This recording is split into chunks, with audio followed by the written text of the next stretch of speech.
చెరుకు సుధాకర్ అన్న గత 3-4 సంవత్సరాలుగా చేసిన అన్ని ప్రయత్నాలు కూడా ఇంటి పార్టీ ఆవిర్భావం ద్వారా మనం నిజం చేసుకోగలిగినాం. మిత్రులారా, ఇప్పుడు వర్తమాన రాజకీయాలను చూస్తే చాలా గమ్మత్తుగా ఉంది. ఇంతకుముందు మన సోమన్న చెప్పిన అనేక అంశాలే ఈరోజు మన మీటింగ్ ఎజెండా అనేది చాలా స్పష్టంగా మనం గుర్తించాల్సిన అవసరం ఉంది.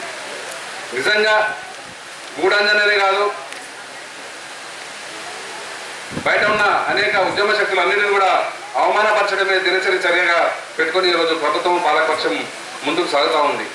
ఒక రకంగా బుల్డోజ్ చేస్తూ ప్రజల అభిష్టాలను ఆకాంక్షలను కాలరాస్తూ ఈ ప్రభుత్వం ప్రజాకంటక విధానాలతో పోతూ ఉంది.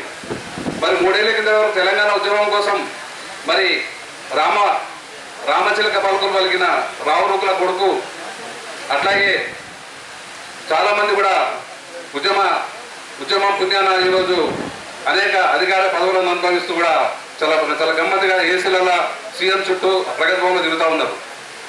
నిజంగా చాలా బాధ అనిపిస్తూ ఉంది.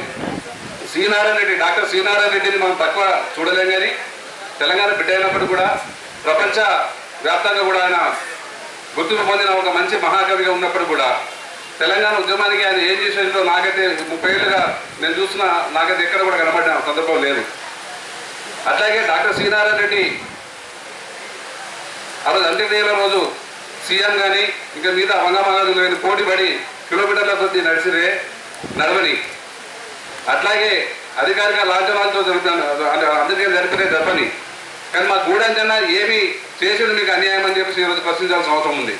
గూఢంజన్న చివరి కోరికను కూడా తీర్చలేనంత తీరిక లేకుండా ఈరోజు పరిపాలకులు ఉద్దేశపూర్వకంగా అంటే మన ఉద్యమ సామాజిక శక్తులను ఎట్లా చూస్తున్నారనే విషయాన్ని చాలా స్పష్టంగా మనకు అర్థమవుతూ ఉంది.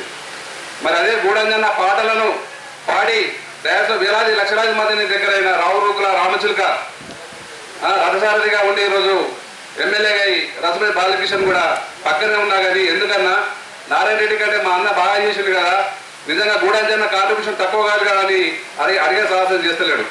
అదే సిద్దిపేటకు సంబంధించిన అప్పుడు ఒక పెద్ద మనిషి ఊరు తిరిగి మొత్తము తెలంగాణ రాష్ట్రం వస్తే ఎందుకోసం రావాలని చెప్పిన వాడు కూడా గూఢంజన్న కాంట్రిబ్యూషన్ను గుర్తు చేసే పరిస్థితులు లేరు.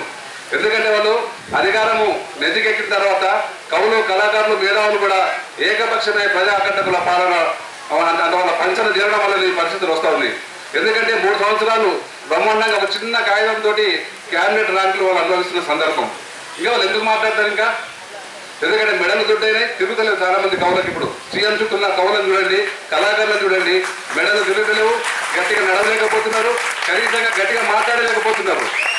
కాబట్టి మేధావులు, కవులు, కళాకారులు ఇప్పటికైనా అటువైపే ఉండి భవిష్యత్తులో ప్రజల చేత చీల్కాలని మీరు చూస్తారా, లేదా ప్రజల పక్షం కోసం ప్రజల కోసం మాట్లాడాల్సిన గొంతుగా నిలబడతారా, ధిక్కారం వైపు నిలబడతారని తెలుసుకోవాల్సిన అవసరం ఉంది. చాలా మంది ఉద్యోగంలో పనిచేసిన వాళ్ళు లెక్చరర్స్ కానీ ప్రొఫెసర్స్ కానీ అన్న ఇంటి పార్టీ రాష్ట్ర ఉపాధ్యక్షులు పెద్దలు ఎన్ఎన్ శ్రీనివాసరెడ్డి గారిని వేదికకి రావాల్సిందిగా ఆహ్వానిస్తున్నాను.